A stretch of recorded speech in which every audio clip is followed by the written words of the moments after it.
Good morning. Today I will going to teach you question number first of exercise 2.1 and the chapter is second linear equation in one variable.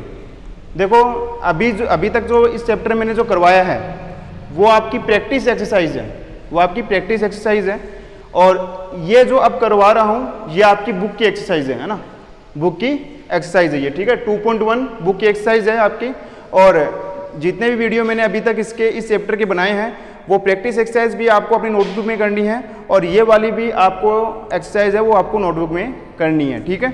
ये आपकी book exercise है। Book exercise का question number first है, solve the following equation. ये बहुत सारी आपके पास equation आपको दे रखी है, इनको आपको सोल्व करना है, और सोल्व करके आपको वैल्यू निकालनी है x की, ठीक है। x की वैल्यू आपको निकालनी है, और किसी में y है तो y की वैल्यू निकालनी है, किसी में z है तो z की वैल्यू निकालनी है, किसी में t है तो t की वैल्यू आपको निकालनी है, ठीक है।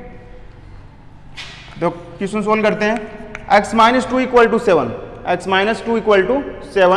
तो ये देखो यहाँ पे x की वैल्यू निकालने के लिए हमको यहाँ से जो -2 है इसको आपको हटाना पड़ेगा। तो -2 को कैसे हटाएंगे, -2 इक्वल टू के इस तरफ है, मतलब LHS साइड में है, और इसको जब RHS साइड में हम भेजेंगे तो ये प्लस का 2 हो जाएगा, ठीक है। तो ये हो गया आपका x इक्वल टू 7 प्लस 2, तो x इक्वल टू कितना हो गया, 7 प्लस 2 मतलब 9, तो x की वैल्यू कितनी आई, 9 आ गई, ठीक है। ये क्वेश्चन आपका इस तरीके से होगा।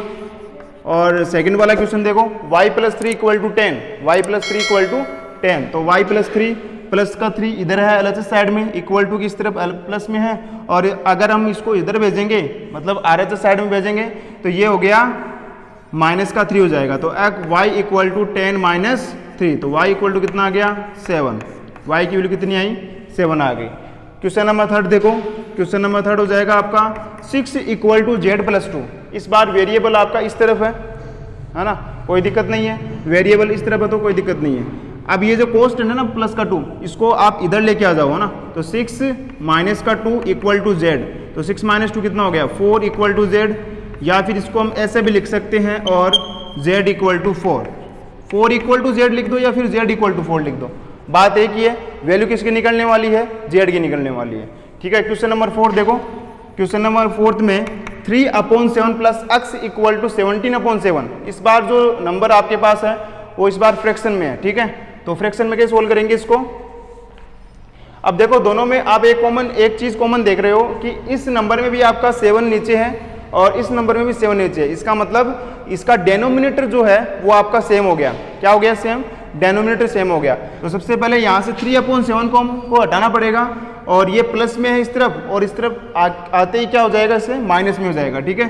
तो x इक्वल टू 17/7 माइनस का 3/7, 17/7 और माइनस का 3/7, यहाँ तक आपको समझ में आ गया।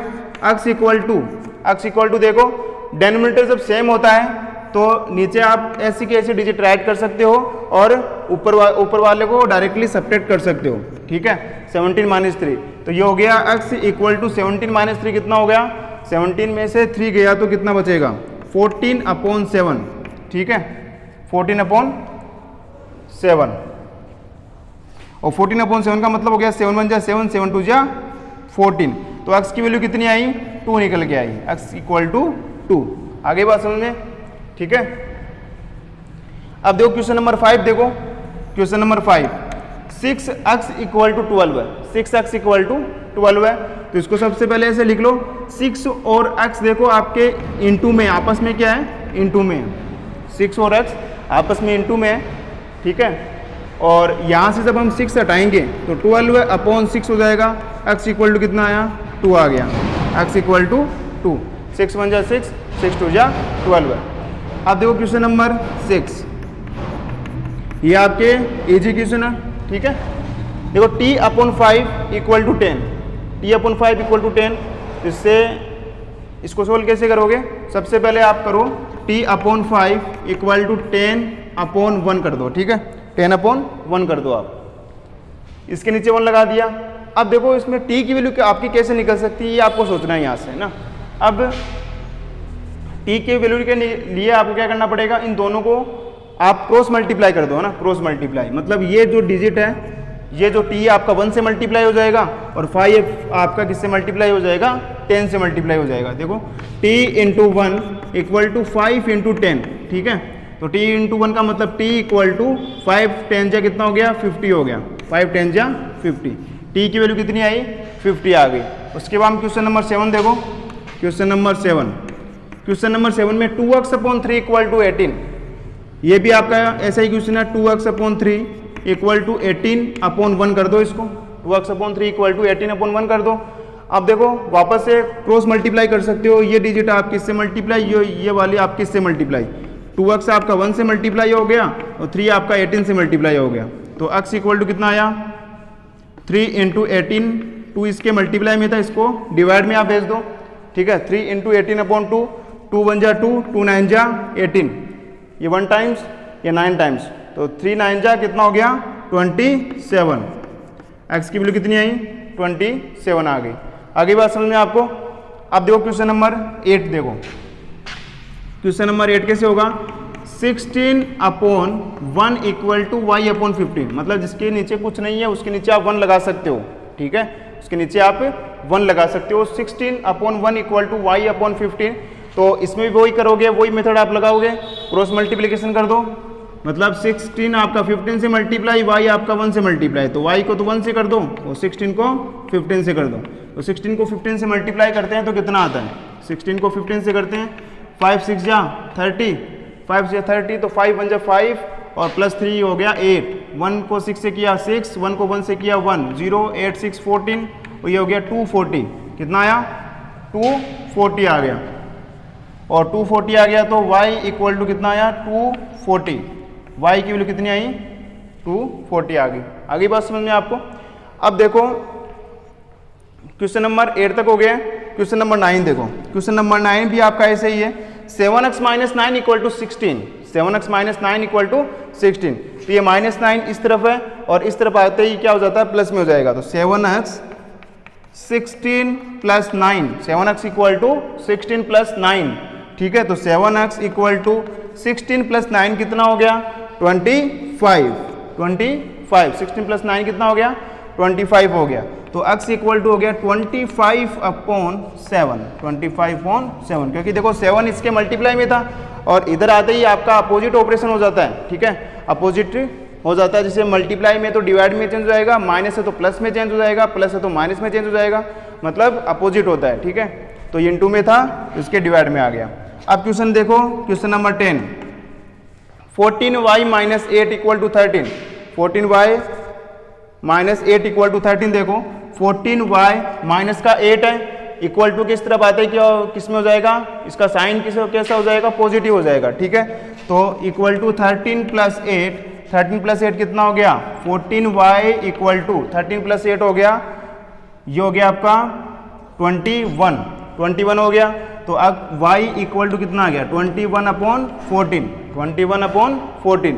तो इसको अब जब काट सकते हो तो काट दो इसको, मतलब इन दोनों में किसी नंबर का डिवाइड जा रहा है क्या, कॉमन नंबर होना चाहिए ना, जैसे 7 का डिवाइड जा रहा है इसमें, है ना, 7 3 जा 21 और 7 2 जा 14, तो y इक्वल टू कितना आया 3/2, मतलब कोई नंबर अगर कट रहा है आपका तो इसको पहले इजीली काट सकते हो आप किसी टेबल से, लेकिन टेबल आपकी कॉमन होनी चाहिए, नंबर आपका कॉमन होना चाहिए, दोनों में डिवाइड सेम जाए, ठीक है।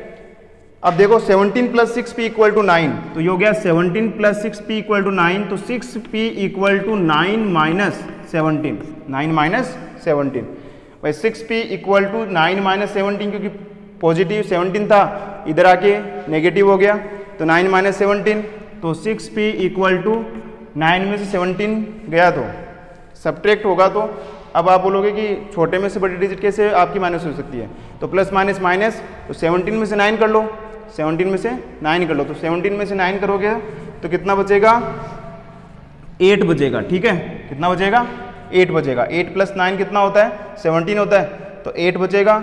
अब देखो साइन कैसा आएगा नेगेटिव आएगा, क्योंकि बड़ी डिजिट का साइन कैसा है नेगेटिव, तो नेगेटिव आएगा।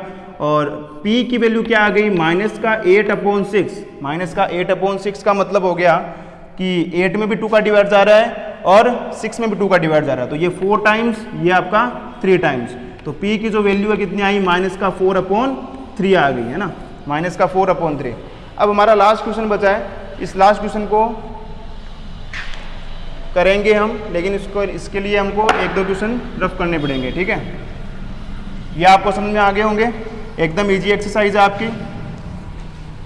पहले मैंने आपको प्रैक्टिस एक्सरसाइज करवाई थी, वो भी आपको नोटबुक में करनी है और ये भी आपको नोटबुक में करनी है। ये बुक एक्सरसाइज है आपकी, ठीक है। तो क्वेश्चन नंबर आपका 12 है, लास्ट क्वेश्चन है इस एक्सरसाइज का, 2.1 का लास्ट क्वेश्चन। x/3 + 1 = 7/15, ठीक है। तो कैसे होगा, x की वैल्यू निकालनी है यहाँ से। देखो +1 है, +1 को इधर ट्रांसफर कर देंगे हम, तो x/3 = 7/15 -1, ठीक है, -1 हो गया। और इसके नीचे कुछ नहीं है तो 1 लगा सकते हो आप, तो x/3 = अब देखो इसमें आपको क्या करना पड़ेगा, एलसीएम लेना पड़ेगा ना, एलसीएम लेना पड़ता है। तो एलसीएम लेंगे तो 15 और 1 का एलसीएम कितना आएगा, एलसीएम लेना तो आता ही है आपको।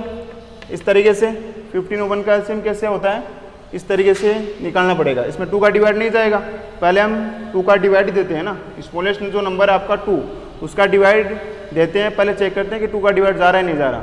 उसके बाद में नेक्स्ट डिजिट मूव करते हैं, 3 का जा रहा है 5 टाइम, 5 का जा रहा है, ठीक है, कितना आया 15 आया। जो एलसीएम आया आपका वो आपको इस तरीके से लिखना है नीचे की तरफ, ठीक है। अब आगे आपको करना क्या है, 15 में 15 का डिवाइड करना है, मतलब पहले इस नंबर को करेंगे 15 में 15 का डिवाइड करेंगे, कितना आएगा 1, और 1 को हम 7 से मल्टीप्लाई करेंगे तो 7 आएगा। बीच में माइनस है तो माइनस लगा दो। अब वापस से वही प्रोसीजर आपका, पहले डिवाइड करो, 15 में 1 का डिवाइड किया कितना आया 15 आया, और 15 को 1 से मल्टीप्लाई किया कितना आया 15 आया, ठीक है। अब x/3 = 7 - 15 कितना हो गया, 7 - 15 हो गया आपका 8, प्लस का आएगा माइनस का, ठीक है। बड़ी डिजिट आपकी कैसी है, नेगेटिव, और ये 15, इस तरीके से हो गया ये।